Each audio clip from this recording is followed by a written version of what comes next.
స్వర్ణాంధ్ర స్వచ్ఛాంధ్రలో భాగంగా ఒంగోలు కొత్తపట్నం బస్టాండ్ వద్ద రోడ్డు శుభ్రం చేసే కార్యక్రమంలో ఎమ్మెల్యే దామచర్ల జనార్దన్ పాల్గొన్నారు.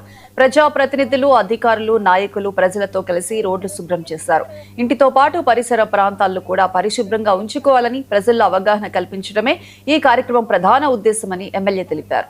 నగర స్వచ్ఛతకు ప్రతి ఒక్కరూ బాధ్యతగా వ్యవహరించాలని ప్రజలకు పిలుపునిచ్చారు.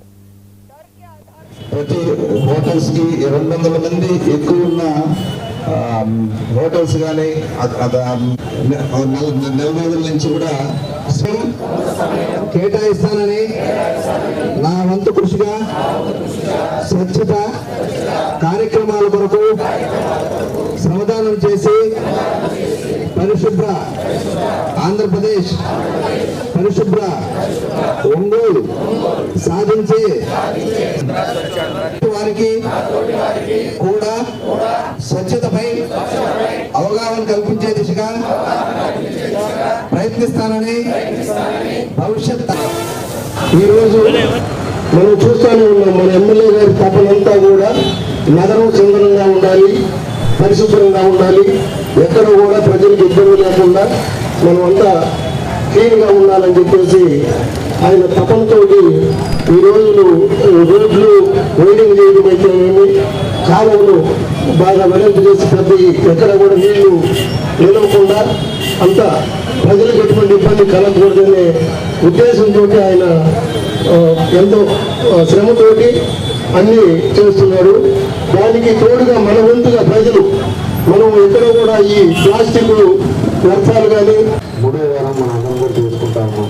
ఎందుకంటే ప్రజల్లో అవగాహన తీసుకురావాలి, ప్రజల్లో ఒక మార్పు రావాలి, అదేవిధంగా మన వాతావరణం బాగుండాలి అనే ఉద్దేశంతో ఈరోజు ఈ కార్యక్రమం మన ప్రభుత్వం వచ్చినప్పటి నుంచి ప్రతి నెల కూడా 3వ వారం పెట్టుకుంటున్నాం.